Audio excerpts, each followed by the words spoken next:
واشهد ان لا اله الا الله وحده لا شريك له واشهد ان محمدا عبده ورسوله اما بعد بسم الله الرحمن الرحيم يا ايها الذين امنوا اتقوا الله حق تقاته ولا تموتن الا وانتم مسلمون يا ايها الناس اتقوا ربكم الذي خلقكم من نفس واحده وخلق منها زوجها وبث منهما رجالا كثيرا ونساء واتقوا الله الذي تساءلون به والأرحام إن الله كان عليكم رقيبا يا أيها الذين آمنوا اتقوا الله وقولوا قولا سديدا يصلح لكم أعمالكم ويغفر لكم ذنوبكم ومن يطع الله ورسوله فقد فاز فوزا عظيما.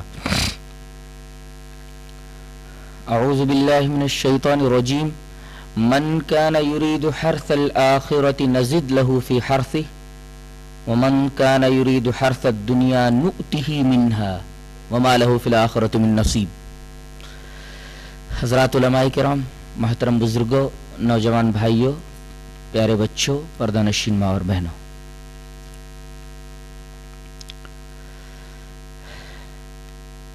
یہ دنیا دار الاسباب ہے. اس دنیا کے دار الاسباب ہونے کا مطلب یہ ہے کہ اللہ تبارک و تعالی نے تمام مسببات کو اسباب کے ساتھ جوڑ دیا ہے. کوئی مسبب اس وقت تک وجود میں نہیں آتا جب تک کہ سبب نہ پایا جائے. سبب اور مسبب کو ایک مثال سے سمجھ لیں. پنکھے کا چلنا، پنکھے کا گھومنا، یہ مسبب ہے، اور بٹن کا دبا دینا یہ سبب ہے. بٹن آپ نے دبا دیا، آن کر دیا تو پنکھا چلنے لگا. تو بٹن کا دبانا سبب ہے اور پنکھے کا چلنا مسبب ہے. بٹن نہ دبائے تو پنکھا نہیں چلے گا. اسی طرح اللہ تبارک و تعالی نے کائنات کی ہر شے کو، کائنات کے ہر مسبب کو کسی نہ کسی سبب کے ساتھ جوڑ رکھا ہے. سبب وجود میں آتا ہے تو مسبب وجود میں آ جاتا ہے. ہاں، اگر اللہ چاہے تو سبب موجود ہونے کے باوجود بھی مسبب وجود میں نہیں آتا. اس کی ایک مثال ہے. اللہ تبارک و تعالی ارشاد فرماتا ہے، یَهَبُ لِمَن يَشَاءُ إِنَاثًا وَيَهَبُ لِمَن يَشَاءُ الذُّكُورَ أَوْ يُزَوِّجُهُمْ ذُكْرَانًا وَإِنَاثًا وَيَجْعَلُ مَن يَشَاءُ عَقِيمًا. اللہ جسے چاہے بیٹی دیتا ہے، جسے چاہے بیٹا دیتا ہے، جسے چاہے بیٹا بیٹی دونوں دیتا ہے. تو بیٹے کا ہونا، بیٹے کا ہونا یا بیٹا بیٹی دونوں کا ہونا یہ مسبب ہے. اس کا سبب کیا ہے؟ شوہر اور بیوی کا ملنا. اگر کوئی آدمی یہ کہے کہ میں شادی نہیں کروں گا اور بچہ پیدا ہو جائے گا، ایسا آدمی جاہل ہے. ابن تیمیہ رحمۃ اللہ علیہ نے فرمایا کہ ایسا آدمی جاہل ہے جو یہ کہے کہ میں شادی نہیں کروں گا میرا بچہ ہو جائے گا. اس لیے کہ بچے کا وجود مسبب ہے اور اس کا سبب شادی ہے اور میاں بیوی کا ملنا ہے. لیکن میاں بیوی ملیں، سبب موجود ہے، لیکن اللہ تبارک و تعالی اس کے باوجود نہ بیٹا دیتا ہے نہ بیٹی دیتا ہے، اولاد ہی عطا نہیں کرتا. سبب پایا گیا لیکن مسبب نہیں پایا گیا. تو کبھی کبھی ایسا ہوتا ہے کہ سبب تو پایا جاتا مگر مسبب وجود میں نہیں آتا. اس میں اللہ تبارک و تعالیٰ کی کوئی نہ کوئی حکمت پوشیدہ ہوتی ہے. اور ان اسباب کے پیچھے سے اللہ تبارک و تعالیٰ اپنی قدرت کے کرشمہ سازیاں دکھاتا ہے.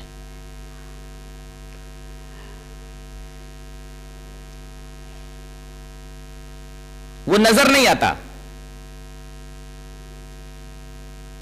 اب آپ کہیں گے جو چیز نظر نہیں آتی وہ موجود ہی نہیں ہے. یہ دعویٰ غلط ہے. ضروری نہیں کہ جو چیز نظر نہ آئے،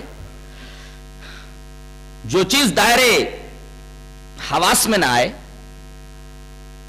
عقل کے دائرے ادراک میں نہ آئے، وہ چیز موجود نہیں ہوتی. اس لیے کہ بہت ساری چیزیں ایسی ہیں جو دکھائی نہیں دیتی مگر ہم انہیں ان کی نشانیوں سے جانتے ہیں اور ان کے وجود کا یقین رکھتے ہیں. مثلا روح، اس کے وجود کا ہمیں پورا یقین ہے، اس لیے کہ ہم دیکھتے ہیں کہ جب تک روح بدن کے اندر رہتی ہے تب تک آدمی متحرک رہتا ہے، آدمی چلتا ہے، آدمی بولتا ہے، آدمی سوتا ہے، آدمی جاگتا ہے،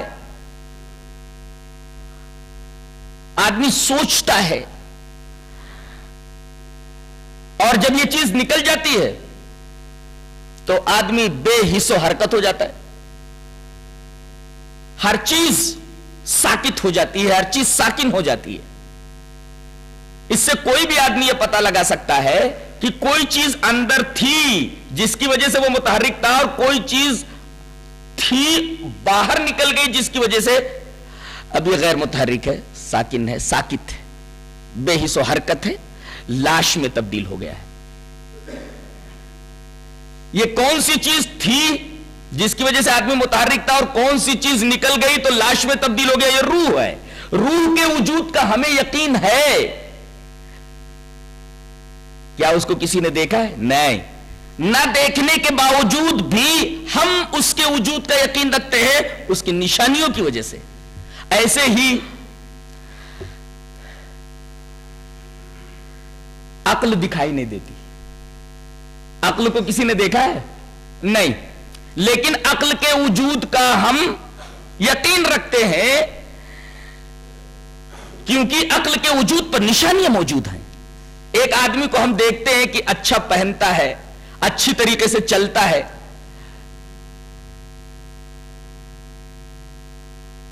اچھی بات چیت کرتا ہے، تو ہم یہ کہتے ہیں کہ اس کے پاس عقل ہے. لیکن ایک آدمی کو دیکھتے ہیں کہ وہ نہ تو اچھے کپڑے پہنتا ہے، نہ اچھی طریقے سے بات کرتا ہے، اول فول بکتا ہے، احمقانہ حرکتیں کرتا ہے، تو ہم یہ فیصلہ کر دیتے ہیں کہ یہ آدمی بے عقل ہے. حالانکہ ہم نے عقل کو دیکھا نہیں ہوتا ہے، لیکن ہم نشانیوں سے یہ فیصلہ کر دیتے ہیں، نشانیوں کی موجودگی میں ہم یہ یقین رکھتے ہیں کہ اس آدمی کے پاس عقل ہے اور وہ آدمی عقل سے آری ہے. ایسے ہی اللہ تبارک و تعالی دکھائی نہیں دیتا، اسباب کے پردے میں سے اپنی قدرت کے کرشمے دکھلاتا ہے. دکھائی نہیں دیتا اس کا مطلب یہ نہیں ہے کہ وہ موجود نہیں ہے. اس کا دکھائی نہ دینا اس کے غیر موجود ہونے کی دلیل نہیں ہے. عدم رویت، عدم وجود کی دلیل نہیں ہے.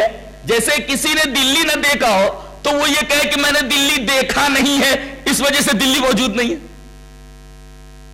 عدم رویت، نہ دیکھنا، یہ عدم وجود کو مستلزم نہیں ہے کہ جو چیز دکھائی نہ دے، جس چیز کو آدمی نے دیکھا نہ وہ چیز موجود ہی نہیں ہے. بلکہ نشانیوں سے دیکھا جائے، نشانیوں سے پہچانا جائے. نشانیاں بتاتی ہیں کہ وہ چیز موجود ہے. آدمی اپنے چاروں طرف دیکھے تو اسے معلوم ہوگا کہ اللہ تبارک و تعالیٰ کے وجود پر چاروں طرف نشانیاں بکھری پڑی ہیں. ہر ذرہ یہ گواہی دیتا ہے کہ اللہ تبارک و تعالیٰ موجود ہے.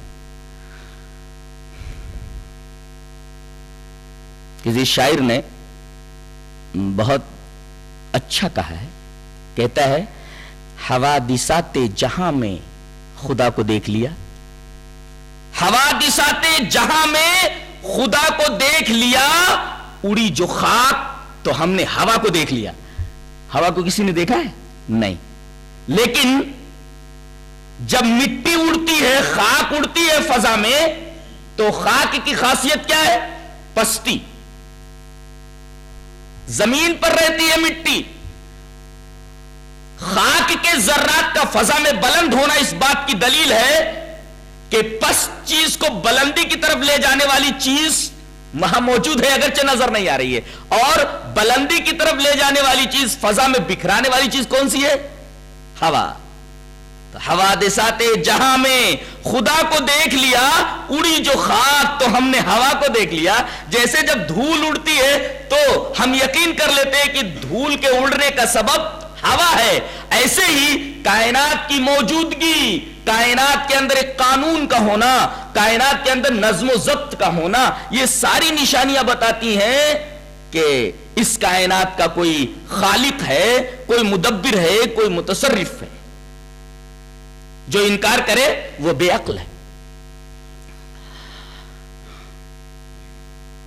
تو اللہ کے وجود پر بے شمار نشانیاں بکھری پڑی ہیں، اگرچہ وہ دکھائی نہیں دیتا۔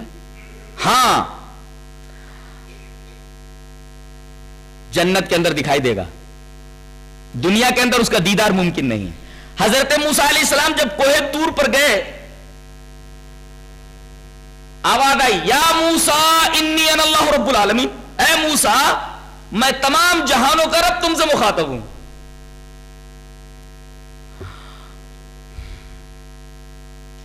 موسیٰ علیہ السلام نے تھوڑی دیر تک بات چیت کی، کلام کو طویل کر دیا، اس کے بعد مچل گئے، کہنے لگے کہ اللہ میں تجھے دیکھنا چاہتا ہوں، تو اپنے آپ کو مجھے دکھا دے۔ رب ارنی انظر الیک، اے میرے رب تو مجھے خود کو دکھا، انظر الیک میں تجھے دیکھنا چاہتا ہوں۔ قال لن ترانی، اللہ تبارک تعالیٰ نے فرمایا تم مجھے ہرگز نہیں دیکھ سکتے، تمہیں وہ آنکھیں ہی عطا نہیں کی گئی ہیں دنیا کے اندر کہ تم میرا دیدار کر سکو، تمہارے آنکھوں کی بینائی میرے دیدار کی متحمل نہیں ہو سکتی، دنیا میں تم مجھے نہیں دیکھ سکتے۔ تم مجھے کیا دیکھو گے؟ میں اپنی یہ تجلی اس پہاڑ کے اوپر ڈالتا ہوں، اگر یہ پہاڑ اپنی جگہ ٹھہر جائے تو تم مجھے دیکھ لو گے۔ اللہ تبارک و تعالیٰ نے رویت کو محال پر موقوف کیا کہ نہ یہ پہاڑ اپنی جگہ پر رہے گا میری تجلی کے ظہور کے بعد، نہ تم دیکھ پاؤ گے۔ فَإِنِ اسْتَقَرَّ مَكَانَهُ فَسَوْفَ تَرَانِي، اللہ تبارک و تعالیٰ نے اپنی رویت کو استقرار جبل کے اوپر موقوف کیا کہ اگر یہ پہاڑ اپنی جگہ ٹھہر جائے تو تم مجھے دیکھ لو گے۔ اور جب اللہ تبارک و تعالیٰ نے اپنی تجلی اس پہاڑ کے اوپر ڈالی تو پہاڑ ریزہ ریزہ ہو گیا اور حضرت موسیٰ علیہ السلام بے ہوش ہو کر کے گر پڑے۔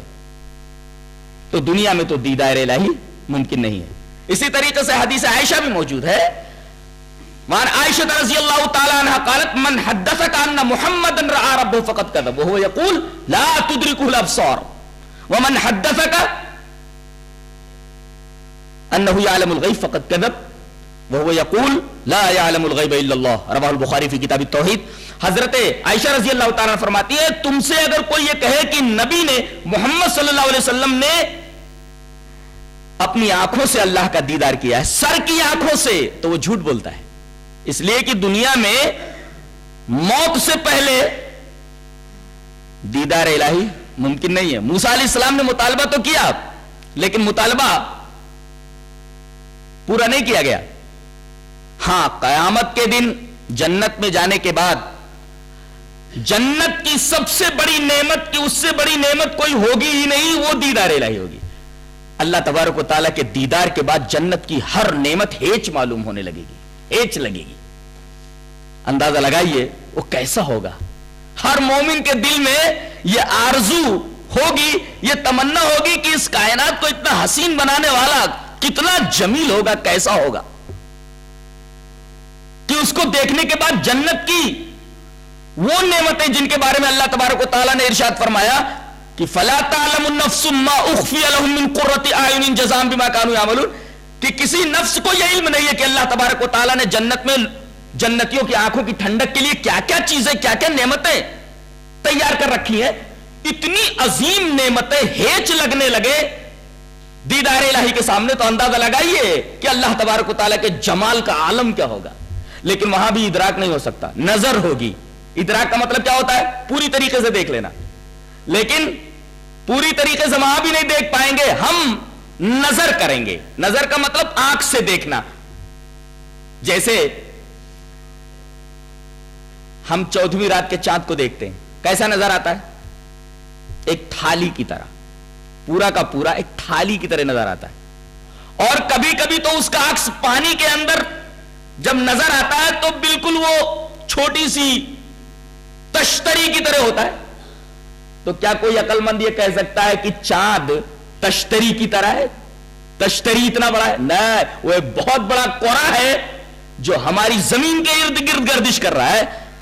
29 یا 30 دنوں کے اندر یہ چکر پورا کرتا ہے ہماری زمین کے ارد گرد۔ ایک بہت بڑا کوڑا ہے، وہ تھالی کے برابر نہیں ہے، لیکن ہم کہتے ہیں کہ ہم نے چاند کو دیکھ لیا اور چاند کو پورا دیکھ لیا، جبکہ ہم اس کو پوری طریقے سے دیکھ نہیں پاتے، اس کا ادراک نہیں کر پاتے اور کہتے ہیں کہ ہم نے دیکھ لیا۔ ایسے ہی قیامت کے دن اللہ تبارک و تعالیٰ کو لوگ دیکھیں گے جیسے یہاں بدر کامل کو دیکھتے ہیں، 14ویں رات کے چاند کو دیکھتے ہیں۔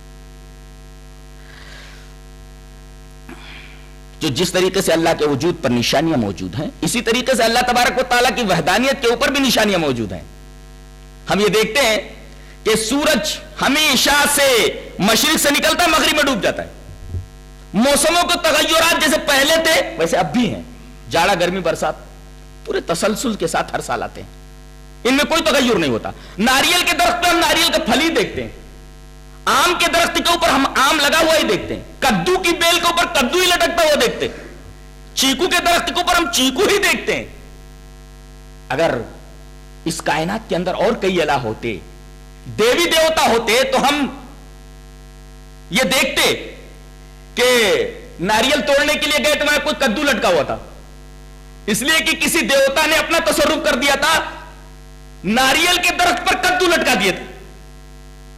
لیکن کبھی ایسا نہیں ہوا۔ یہ اس بات کی دلیل ہے کہ اس کائنات میں نہ تو کسی بابا کا دخل ہے، نہ کسی پیر کا دخل ہے، نہ کسی مرشد کا دخل ہے، اور نہ اسی طریقے سے کسی نبی کا دخل ہے، کسی ولی کا دخل ہے، اور نام نہاد اقطاب اوتاد اور یہ سب بدعتی الفاظ ہیں، ان ناموں کا ثبوت حدیث میں نہیں ملتا۔ اقطاب، نجبا، اوتاد، ان کا کوئی تصرف اس کائنات کے اوپر نہیں ہے۔ اسی طریقے سے نہ کسی دیوی کا تصرف ہے، نہ کسی دیوتا کا تصرف ہے۔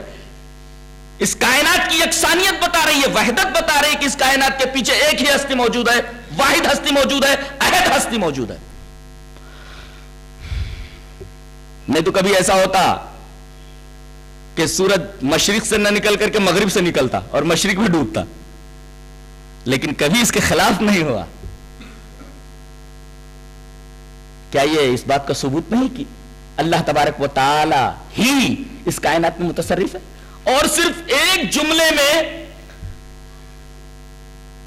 ایک دلیل ایسی پیش کر دی ہے، ایک ایسا برہان پیش کر دیا ہے کہ آج تک اس برہان کا توڑ نہیں لایا جا سکا، اس دلیل کو رد نہیں کیا جا سکا۔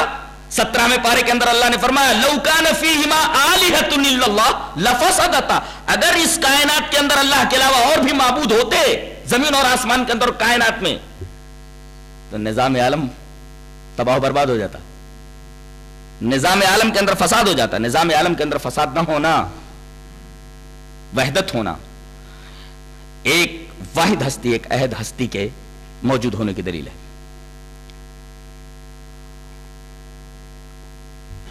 ثابت یہ ہوا کہ تمام مسببات کو اللہ نے اسباب کے ساتھ جوڑ دیا ہے۔ سبب وجود میں آتا ہے، مسبب وجود میں آ جاتا ہے۔ اسباب کی دو قسمیں ہیں، ایک سبب ظاہری ہوتا ہے، کچھ اسباب ظاہری ہیں جیسے دولت، پیسہ، عہدہ، ڈگری، منصب، قوت، طاقت، عقل، یہ ساری کی ساری چیزیں اسباب ظاہریہ ہیں۔ اور ایک ہوتا ہے سبب باطنی، جیسے ایمان، توکل، یہ ساری چیزیں اسباب باطنیہ ہیں۔ اسباب ظاہریہ یعنی دولت، عہدہ، عقل، محنت، ان سے زندگی کا بننا ضروری نہیں ہے، ان سے زندگی بنتی بھی اور زندگی بگڑ بھی جاتی ہے۔ دولت سے زندگی بنتی بھی ہے، بگڑ بھی جاتی ہے، عہدے سے زندگی بنتی بھی اور بگڑ بھی جاتی ہے۔ اللہ تعالی نے قارون کو دولت دی تھی، زندگی بنی کی بگڑ گئی؟ دولت ملنے کے بعد قارون کی زندگی بگڑ گئی، اسے زمین کے اندر دھسا دیا گیا۔ دولت ہونے کے باوجود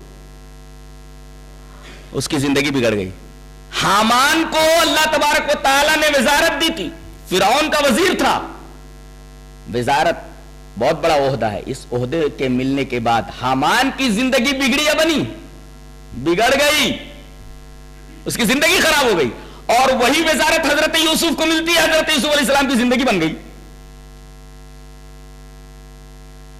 حضرت اسماعیل علیہ السلام جہاں ایڑیاں رگڑتے ہیں زمین پھٹتی ہے اور زمزم کا کنواں نکل آتا ہے. آج تک حاجی لوگ سیراب ہو رہے ہیں تقریباً 4000 سال سے. اس لیے کہ حضرت ابراہیم علیہ السلام کی دعا کہ اے اللہ میری ہی ذریت میں سے ایک نبی کو پیدا کرنا. اس نبی سے مراد جناب محمد رسول اللہ صلی اللہ علیہ وسلم ہے. حضرت ابراہیم علیہ السلام کی دعا کے 2500 سال بعد نبی کریم صلی اللہ علیہ وسلم دنیا میں تشریف لائے اور آپ کو اس دنیا سے گئے ہوئے 1500 سال ہو گئے تقریباً. اس کا مطلب یہ کہ 4000 سال سے اس کنویں کا پانی ختم نہیں ہوا ہے. پانی کی جو اہمیت ہے, اہمیت کے اوپر کوئی اثر نہیں پڑا ہے. پانی کے جو اثرات ہیں, اثرات کے اندر خرابی نہیں آئی ہے. یہ کنواں ہی ایک طریقے سے معجزہ ہے. حضرت اسماعیل علیہ السلام نے اپنے ایڑیوں کو وہاں رگڑا تو زمین پھٹی اور زمزم کا کنواں نکل آیا. تو ایک کے لیے زمین پھٹنا رحمت ثابت ہوا اور وہی زمین پھٹی قارون کے لیے زمین میں دھستا چلا گیا تو اس کے لیے زمین کا پھٹنا زحمت بن گیا. ایک کے لیے زمین کا پھٹنا رحمت اور ایک کے لیے زمین کا پھٹنا زحمت. تو مال سے, دولت سے, ڈگری سے, عہدہ سے, اس سے زندگی کا بننا ضروری نہیں ہے. اس سے زندگی کا بننا انسانی تجربہ ہے, اللہ تبارک و تعالیٰ کا وعدہ نہیں ہے.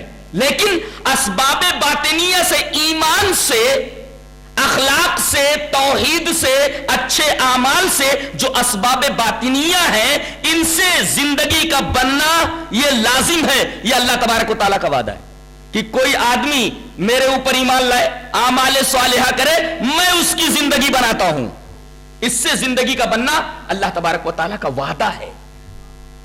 پیسے سے, دولت سے زندگی کا بننا یہ انسانی تجربہ ہے, اللہ کا وعدہ نہیں. لیکن اسباب باطنیہ یعنی ایمان سے اور اعمال صالحہ سے زندگی کا بننا یہ اللہ تبارک و تعالیٰ کا وعدہ ہے. جیسے میں نے خطبہ مسنونہ کے بعد آیت کریمہ پڑھی سورہ شورى کی, اس کے اندر اللہ نے فرمایا من کان یرید حرث الآخرۃ نزد له فی حرثہ ومن کان یرید حرث الدنیا نؤتہ منها وما له فی الآخرۃ من نصیب. جو آدمی آخرت کی کھیتی چاہتا ہے تو ہم اس کو بڑھاتے رہتے ہیں. اللہ اکبر, غور کیجئے. جو آخرت کی کھیتی چاہتا ہے ہم بڑھاتے رہتے ہیں. من کان یرید حرث الآخرۃ نزد له فی حرثہ, جو آدمی آخرت کی کھیتی کرتا ہے, آخرت کی کھیتی کا ارادہ کرتا ہے تو ہم اس کی کھیتی کے اندر اضافہ کرتے رہتے ہیں. اور ومن کان یرید حرث الدنیا نؤتہ منها, تو جو آدمی دنیا کی کھیتی چاہتا ہے تو ہم اتنا دیتے ہیں جتنا ہم چاہتے ہیں اور آخرت میں اس کا کوئی حصہ نہیں. یہ آیت کریمہ بتا رہی ہے کہ دین بقدر محنت ہے اور دنیا بقدر قسمت ہے. دین کے لیے جتنی محنت کرو گے اتنا اجر تمہیں ملے گا, برابر ملے گا. جتنی محنت کرو گے اتنا اجر ملے گا, جتنی نیکیاں کرو گے اتنا اجر ملے گا, جتنے اعمال کرو گے اچھے اتنے اجر آپ کو ملیں گے, اتنی نیکیاں آپ کو ملیں گی. لیکن دنیا جتنا چاہو گے تو دنیا اتنی نہیں ملے گی, اللہ جتنا چاہے گا اتنا دے گا. تو دین بقدر محنت ہے, جتنی محنت کرو گے دین ملے گا. اور دنیا بقدر قسمت ہے, دنیا کے اندر کتنی بھی محنت کر ڈالو اتنا ہی ملے گا جتنا اللہ تبارک تعالیٰ دینا چاہے گا. اس کی دلیل یہ آیت کریمہ بھی ہے. ایک اور آیت کریمہ بھی ہے جو سورہ بنی اسرائیل کے اندر ہے. اللہ تبارک تعالیٰ نے ارشاد فرمایا من کان یرید العاجلۃ عجلنا له فیہا ما نشاء لمن نرید ثم جعلنا له جہنم یصلاها مذموما مدحورا. جو آدمی عاجلہ کو چاہتا ہے یعنی دنیا کو, تو ہم اس کو دنیا دے دیتے ہیں جتنا ہم چاہتے ہیں. لمن نرید, جتنا ہم چاہتے ہیں, ما نشاء, جتنا ہم چاہتے ہیں. جتنا وہ چاہتا ہے اتنا نہیں بلکہ جتنا ہم چاہتے ہیں اتنا ملتا ہے. تو دنیا نہ تو محنت پر ملتی ہے اور نہ عقل کے اوپر ملتی ہے بلکہ قسمت کے اوپر ملتی ہے. کتنی عجیب بات ہے. ایک سیٹ کو دیکھا گیا کہ 5 منٹ فون پر بات کرتا ہے, 50,000 روپے کماتا ہے. اور ایک محنت کرنے والا مزدور بیچارہ دن بھر محنت کرتا ہے لیکن 100 روپے ملتا ہے یا 50 روپے ملتا ہے. گویا کہ دولت جو ہے محنت پر نہیں ملتی، اس لیے کہ وہ سیٹ 5 منٹ فون پر بات کرتا ہے 50,000 کماتا ہے، اور ایک مزدور ہے دن بھر محنت کرتا ہے تو 100 روپے کماتا ہے۔ گویا دنیا بقدر محنت نہیں ملتی، ورنہ دونوں کو اسی طریقے سے ملنا چاہیے۔ اور دنیا عقل سے بھی حاصل نہیں ہوتی کہ جتنا بڑا عقل مند ہے اتنا زیادہ دنیا حاصل کر لے گا۔ انگوٹھا ٹیک کتنے کروڑ پتی ہیں، لکھنا نہیں آتا، سائن کرنا نہیں آتا، انگوٹھا لگاتے ہیں اپنی آفس کے اندر، نیٹ اینڈ کلین بیٹھے رہتے ہیں، انگوٹھا لگاتے ہیں، سائن کرنا نہیں آتا، اتنے بڑے جاہل ہوتے ہو، لیکن بڑے بڑے ایم کام اور بی کام وہاں 5,000 روپے 3,000 روپے کے اوپر نوکر رہتے ہیں۔ پتا یہ چلا کہ دولت کا ملنا، دنیا کا ملنا عقل پر بھی منحصر نہیں ہے کہ آدمی کے پاس بہت زیادہ عقل ہو گئی تو اسے دولت مل جائے گی، نہ محنت کے اوپر منحصر ہے کہ آدمی بہت زیادہ محنت کرے تو اسے دولت مل جائے گی۔ دن بھر ایک لیبر محنت کرتا ہے، ایک مزدور محنت کرتا ہے لیکن 100 روپے پاتا ہے، لیکن ایک سیٹ 5 منٹ فون کے اوپر گفتگو کرتا 50,000 روپے کماتا ہے۔ کیا ثابت ہوا کہ دنیا محنت پر نہیں ملتی، دنیا عقل کے اوپر نہیں ملتی، دنیا بقدر قسمت ملتی ہے جتنا اللہ چاہتا ہے۔ ہاں دین کے بارے میں اللہ نے فرما دیا کہ دین کے اوپر جتنی محنت کرو گے محنت کے مطابق ہم تمہیں اجر دیں گے، یہ اللہ کا وعدہ ہے۔ تمام آیتیں دیکھ ڈالی آپ۔ عجیب بات تو یہ ہے کہ جو چیز بقدر محنت مل رہی ہے اس کے اوپر محنت نہیں ہو رہی ہے، اور جو چیز بقدر قسمت مل رہی ہے اس کے اوپر بہت زیادہ محنت ہو رہی ہے۔ اللہ کہہ رہا ہے کہ اگر تمہاری قسمت میں میں نے 100 روپیہ لکھ دیا ہے دن میں، تو 100 روپے سے زیادہ کسی طریقے سے نہیں کما سکتے، 100 روپیہ ہی تمہیں ملے گا۔ یہ بات اچھی طرح ذہن نشین کر لو، چاہے ایک کاروبار نہیں 10 کاروبار لگا لو، جتنا ہم چاہیں گے اتنا ہی ملے گا۔ اس کی ایک مثال میں نے کہیں پڑھی تھی کہ ایک ٹانکی ہے، ٹانکی کے اندر پانی بھرا ہوا ہے، اب چاہے ایک ٹوٹی لگا لو تو جتنا ٹانکی میں پانی ہے اتنا ہی آپ کو ملے گا، یا 10 ٹوٹیاں لگا لو تو اتنا ہی پانی ملے گا۔ پانی ٹانکی میں بھرا ہوا ہے، اب اتنا ہی پانی آپ کو حاصل ہوگا جتنا ٹانکی میں ہے، چاہے ایک ٹوٹی لگا لو اتنا ہی پانی ملے گا جو ٹانکی میں ہے، چاہے 10 ٹوٹی لگا لو اتنا ہی ملے گا پانی جتنا کہ ٹانکی میں ہے۔ ایسے ہی اللہ تعالیٰ نے جتنا قسمت میں رزق لکھ دیا ہے اتنا ہی آپ کو ملنے والا، چاہے ایک کاروبار نہیں 10 کاروبار لگا لو۔ کتنے لوگ ہیں جو کاروبار لگاتے ہیں، بڑی بڑی کمپنیاں قائم کرتے ہیں، لیکن کمپنیاں نہیں چل پاتی، ڈوب جاتے ہیں، اس لیے کہ اللہ تبارک و تعالیٰ نہیں دینا چاہ رہا، قسمت میں نہیں ہے۔ کمپنیاں کروڑوں روپے خرچ کرنے کے بعد ڈوب جاتی ہیں اور آدمی فٹ پاتھ کے اوپر آ جاتا ہے۔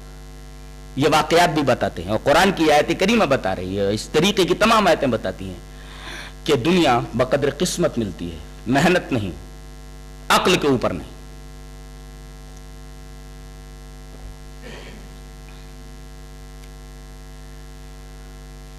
اگر اسباب باطنیہ کے اوپر محنت کرو گے تو جنت میں جاؤ گے، اگر اسباب باطنیہ سے منہ موڑ کر کے ایمان اور عمل صالح سے روح گردہ ہو کر کے اعراض کر کے اگر تم صرف دنیا کے اندر ہی لگے رہو گے تو اللہ فرماتا ہے کہ دنیا تو ہم جتنا چاہیں گے اتنا دیں گے، اس کی محنت کے مطابق نہیں، لیکن وما لہ فی الآخرۃ من نصیب، آخرت میں تو اس کا کوئی حصہ نہیں، صرف جہنم ہے۔ اور آپ کو سن کر عجیب لگے گا کہ ایک جنت کی آواز ہے اور ایک جہنم کی آواز ہے۔ جنت کی آواز کیا ہے؟ جنت کی آواز ہے لے، جنت کی آواز ہے لے، اور جہنم کی آواز ہے دے۔ اللہ تبارک و تعالی نے سورہ قاف کے اندر ارشاد فرمایا کہ ہم، حدیث میں ہے کہ اللہ تعالیٰ نے جنت کو بھی بھرنے کا وعدہ کیا اور جہنم کو بھی بھرنے کا وعدہ کیا، اور اللہ اپنے وعدے کی خلاف ورزی نہیں کرے گا، جنت کو بھی بھرے گا اور جہنم کو بھی بھرے گا۔ جہنمی سب جہنم میں چلے جائیں گے، اللہ پوچھے گا وَيَوْمَ نَقُولُ لِجَهَنَّمَ هَلِ امْتَلَأْتِ وَتَقُولُ هَلْ مِن مَّزِيدٍ، اس دن ہم جہنم سے پوچھیں گے ارے تجھ سے میں نے بھرنے کا وعدہ کیا تھا تجھے، کیا تو بھر گئی؟ تقول تو بولے گی هَلْ مِن مَّزِيدٍ، کیا کوئی اور بھی ہے؟ دے، اور ڈالے گا اللہ، بھر گئی بولے دے، اور ڈال دیا، دے، یعنی برابر وہ دے دے پکارتی رہے گی، لا لا لا، دے دے دے، اس کا پیٹ نہیں بھرے گا۔ جہنم کی آواز صرف اور صرف دے۔ آج یہی آوازیں ہر آدمی نکال رہا ہے، یہ آواز ہر آدمی کی زبان سے نکل رہی ہے. ایک آفیسر ہے, نگاہیں بچا کر کے بولتا ہے دے,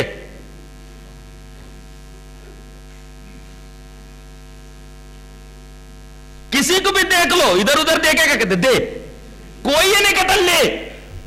یہ جہنم کی آواز ہے دے, اس لیے کہ اللہ تعالیٰ فرما رہا ہے کہ جہنم کی آواز ہے دے, اس کا پیٹ نہیں بھرے گا.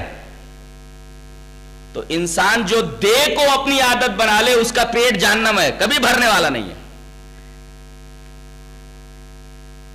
اللہ تعالیٰ جہنم کو بھرنے کے لیے اپنا پیر رکھے گا, پیر رکھنے کے بعد جہنم بھر جائے گی اور جنت بھی نہیں بھرے گی.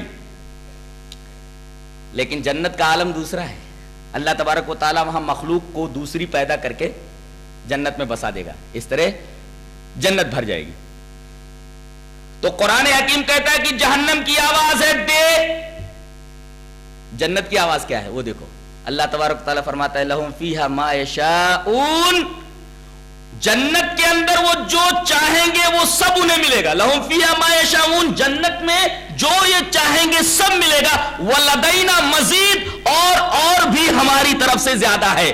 لے اللہ بس کافی ہے, لے بس کافی ہو گیا ہے میرے معبود, لے میرے معبود کیا کروں گا, لے. بندہ کہے گا بس, اللہ پاک فرمائے گا لے. تو جنت کی آواز ہے ولدینا مزید, اور جہنم کی آواز ہے حل من مزید. یہ قرآن نے بتایا, یاد رکھو. جہنم کی آواز ہے حل من مزید دے, اور جنت کی آواز ہے ولدینا مزید لے. تو جو آدمی دیتا ہے وہ سمجھو جنت کی راہ پر چل رہا ہے. جو لیتا ہے برابر لینے کی عادت ڈال رکھی ہے وہ در حقیقت جہنم کی آواز بلند کر رہا ہے, جہنم کے راستے پر چل رہا ہے. یہ آواز تو جہنم کی ہے. اسی وجہ سے نبی کریم صلی اللہ علیہ وسلم نے فرمایا کہ اوپر کا ہاتھ نیچے کے ہاتھ سے بہتر ہے. اوپر کا ہاتھ کیا مطلب ہے, ایسے یہ ہاتھ دینے والا ہے اور نچلا ہاتھ لینے والا ہے. نبی نے فرمایا یہ اوپر والا ہاتھ نیچے والے ہاتھ سے بہتر ہے. کیوں نہ ہو کہ اوپر والا ہاتھ دیتا ہے, نیچے والا ہاتھ لیتا ہے. ایک جنت کا کام کر رہا ہے, ایک جہنم کا کام کر رہا ہے. ایک جنت کی آواز لگا رہا ہے, ایک جہنم کی آواز لگا رہا ہے.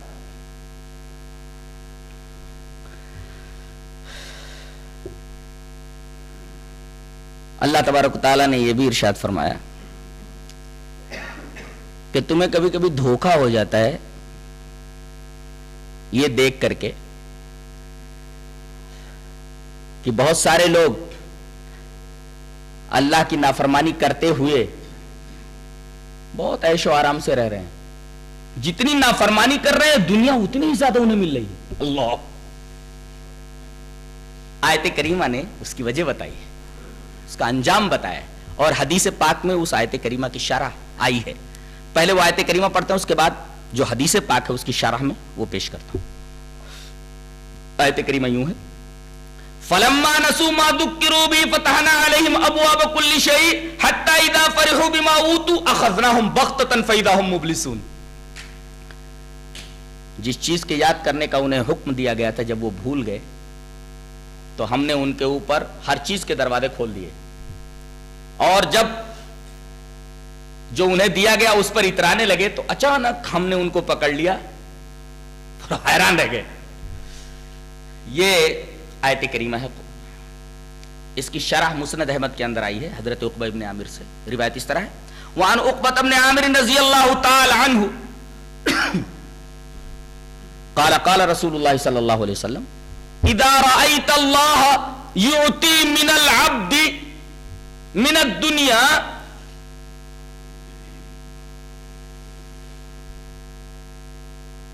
على معاصیہ ما يحب فإنما هو استدراج.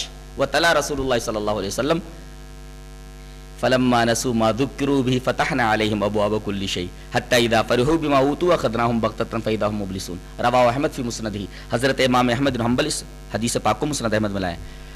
نبی کریم صلی اللہ علیہ وسلم نے فرمایا, عقبہ ابن عامر کہتے ہیں کہ کسی آدمی کو یہ دیکھو کہ اللہ اسے اس کے گناہوں کے باوجود نواز رہا ہے, گناہ پر گناہ کر رہا ہے اور اللہ اسے دنیا دیتا جا رہا ہے, تو اس کا یہ مطلب نہیں کہ اللہ اسے بہت خوش ہے.